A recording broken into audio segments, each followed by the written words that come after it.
For decades, Formula One speed meant more fuel, bigger engines, and raw combustion power. But in 2026, everything flips.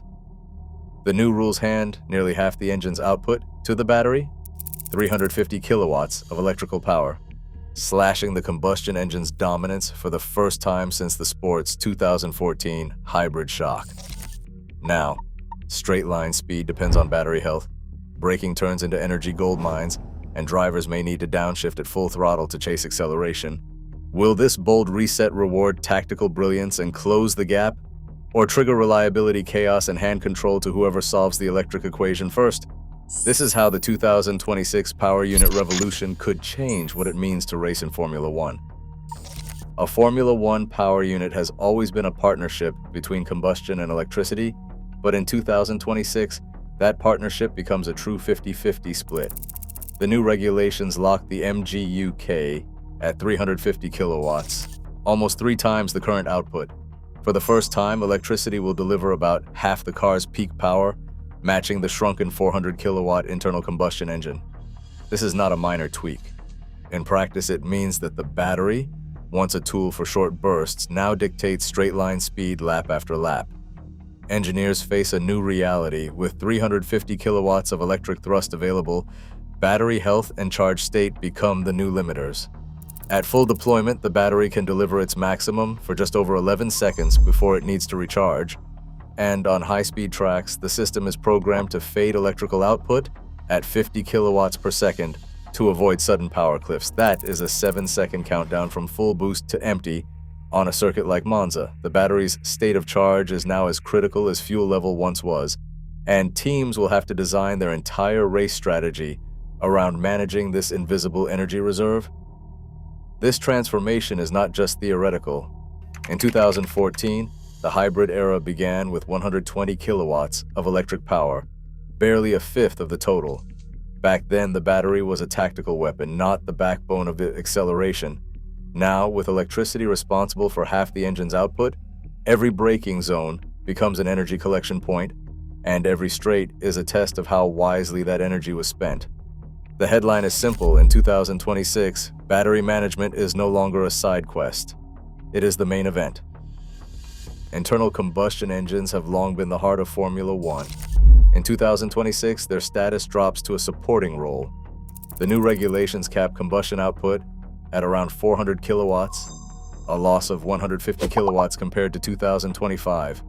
That is a cut of nearly 30% from the hybrid era's peak, and it is not a theoretical number. This is the first time in Formula One history the rules force the engine to play second fiddle, with electricity now matching it watt for watt. For engineers, the consequences are immediate. Lower combustion output means less heat to shed, but it also means the cooling system cannot shrink much because the battery and electric motor generate their own thermal loads. The trade-off is delicate. Push the internal combustion engine hard for extra speed and you risk overheating.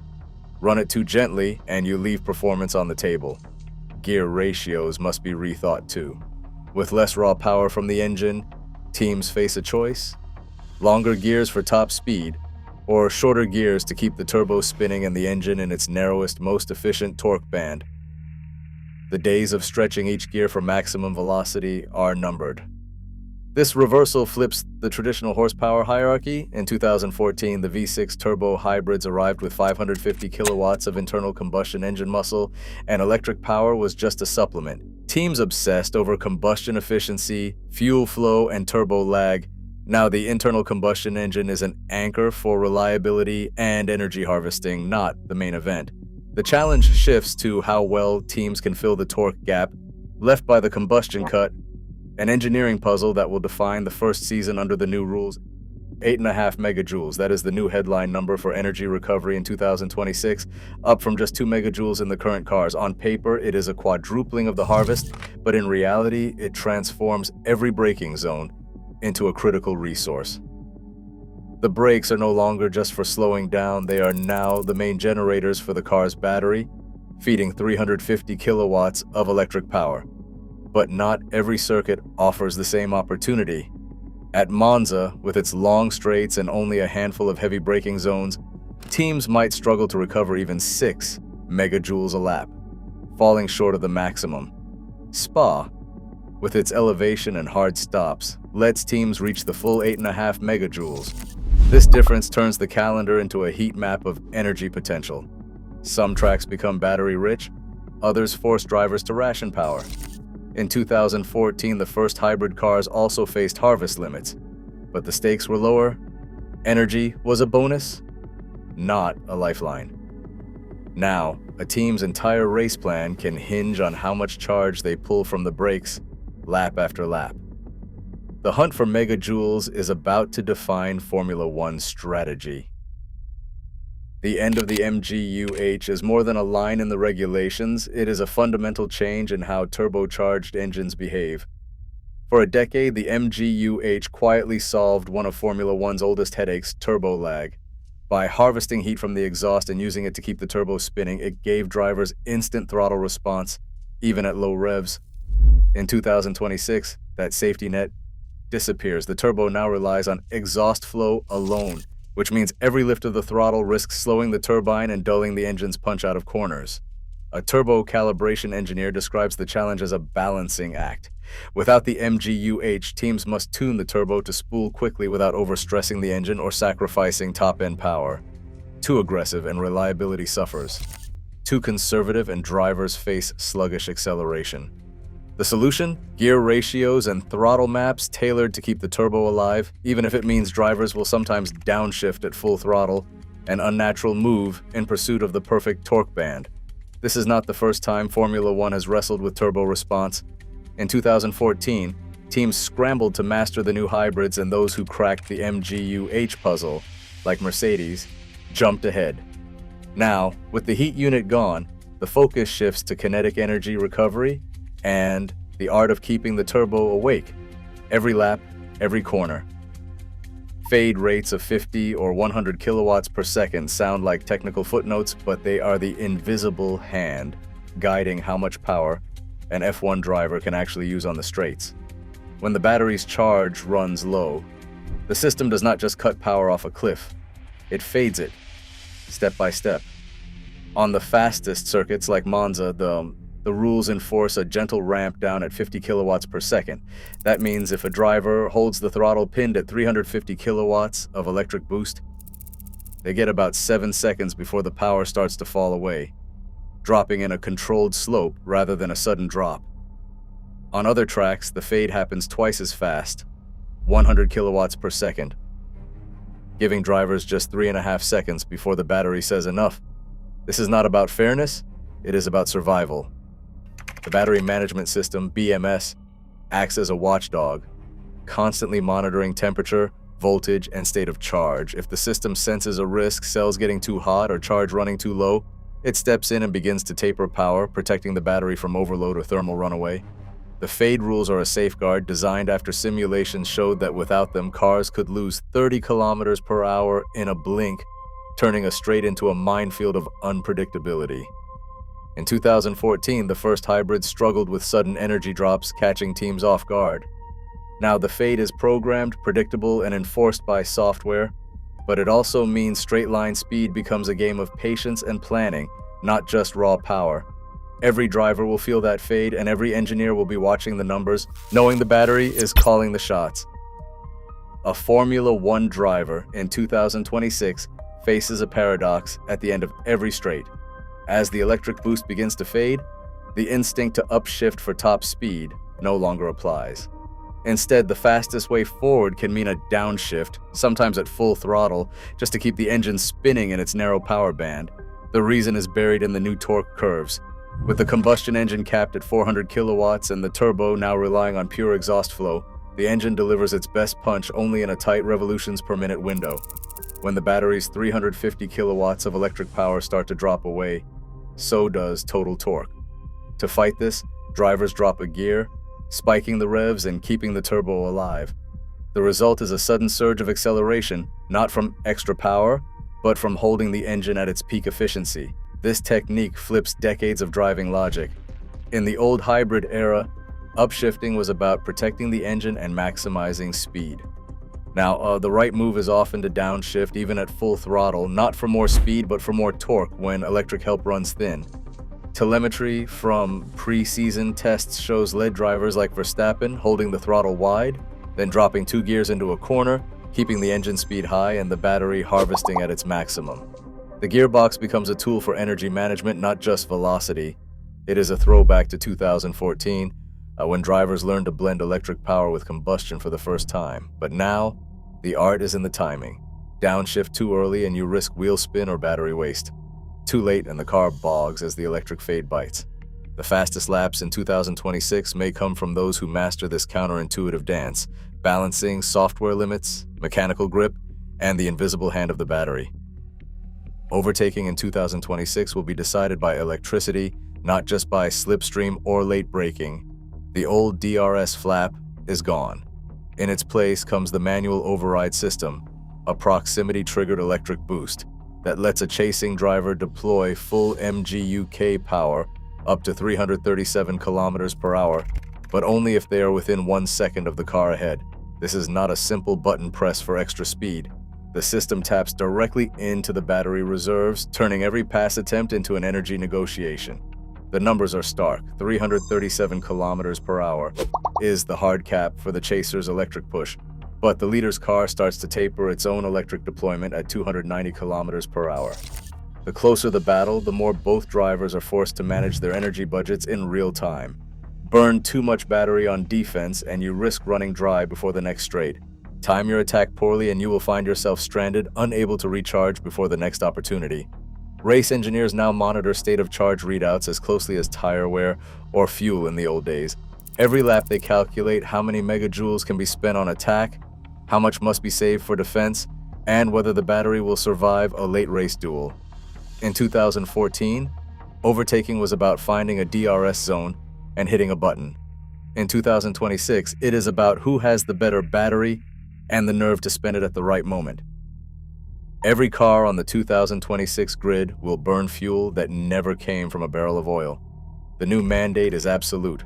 100% sustainable drop-in fuel made from waste, biofeedstocks, or captured carbon. It is a policy rooted in Formula One's net zero pledge, but for the engineers it is a chemistry experiment running at 15,000 revolutions per minute. The fuel must mimic the energy density and combustion characteristics of traditional petrol, but the molecules are different. Slower to ignite, often with less latent energy, and prone to burning hotter. That is where the challenge begins. A lead fuel chemist describes the problem as a balancing act between flame speed and thermal load, too slow and combustion lags sapping power and responsiveness, too fast and the engine faces detonation and runaway temperatures. Sustainable fuels tend to push engines to the edge, forcing teams to redesign cooling circuits and remap ignition timing just to keep internal temperatures in check. The 2026 rules allow only minor tweaks to the cooling package, so every extra degree risks reliability. The internal combustion engine is already running 150 kilowatts lower than before, and now it must do so with a tighter thermal margin and unfamiliar fuel chemistry. This is not the first time combustion has been reimagined in Formula One. In 2014, the hybrid engines arrived with strict fuel flow limits, and teams scrambled to squeeze power from every drop. Back then, Mercedes' early mastery of combustion efficiency set the tone for a dominance era. In 2026, the equation changes again. Not just how much fuel you burn, but how cleanly and how coolly you can burn it lap after lap. For every engineer, the real race is against the heat. Reliability is the silent threat that shadows every major reset in Formula One, and 2026 brings a perfect storm of untested hardware, software, and chemistry. The last time Formula One faced a hybrid revolution in 2014, the number of mechanical retirements doubled overnight. It went from 27 in 2013 to 54 retirements the following year. That spike was not just bad luck. Teams struggled to tame new systems, batteries overheated, energy recovery units failed, and turbochargers cooked themselves under the stress of unfamiliar rules. Mercedes survived by preparing earlier and deeper than anyone else, but most of the grid was caught chasing ghosts for months. This time, the risks are even more layered. The new power units combine a tripled electric output with 4 times the energy harvesting, all packed into lighter, smaller cars running on fuel that has never been burned in a Grand Prix before. Cooling systems must manage not just the engine, but battery packs running at up to 1,000 volts and cycling through 10 to 15 charge-discharge bursts every lap. Brake-by-wire complexity adds another failure point, while software must constantly juggle battery health, fade rates, and torque splits. Any glitch could force a car out of the race. The clock is ticking. On December 6, 2023, the FIA froze the core regulations, locking in the technical targets with no more major changes allowed. That date drew a hard line for suppliers. Engines, batteries, and control systems had to be finalized, tested, and ready for homologation. There is no room left for redesigns or emergency fixes. FIA technical delegates now act as the gatekeepers, enforcing strict compliance and overseeing the homologation process. For manufacturers, the stakes are clear. Get it right before the deadline, or risk repeating the chaos of 2014 when half the field failed to finish. The first year under these rules will be a test of preparation, and history suggests not everyone will survive unscathed. 5 power unit suppliers will line up for 2026. Mercedes, Ferrari, Red Bull powertrains with Ford, Honda, and Audi. Each faces the same rulebook, but history shows that regulations on paper rarely translate to parity on track. In early simulations, the first 2026 concepts lagged nearly 4 seconds per lap behind the current cars. That gap shrank to just over 2 seconds after tweaks to active aero and energy deployment, but the margin for error remains thin. The most prepared supplier could find a hidden advantage and run away with it. The numbers set the stage. Downforce drops by about 15%, making every watt of power and every joule of harvested energy count for more. Mercedes and Ferrari bring years of hybrid reliability, but the new rules tilt the contest toward whoever masters battery cooling, fade rates, and brake-by-wire integration. Red Bull and Ford, building their first full works engine, have invested heavily in simulation and software. Honda, returning as a full supplier, is betting on its experience with aggressive energy recovery. Audi, the newest entrant, faces the steepest learning curve, integrating a fresh power unit into the Sauber chassis. The risk of a single-team dominance echoes the 2014 reset, when Mercedes' early hybrid mastery left rivals scrambling. If one supplier nails the balance of harvesting, deployment, and thermal management, the lap time delta could stretch quickly. But with the regulations designed to compress performance, even a 2-second gap could decide the season. The question isn't just who builds the fastest engine, it's who adapts fastest to a world where electricity writes the lap chart. Now, every race becomes a test of watt-hours, not just horsepower. With nearly half the power unit's output electrified, tactical energy management could eclipse raw speed for the first time.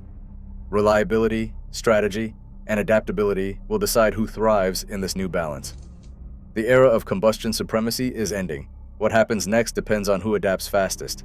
Share your predictions below. Formula One is full of hidden systems like this, and once you see them, you start to realize how much more there is beneath the surface. You can find more videos on this channel breaking down how Formula One really works,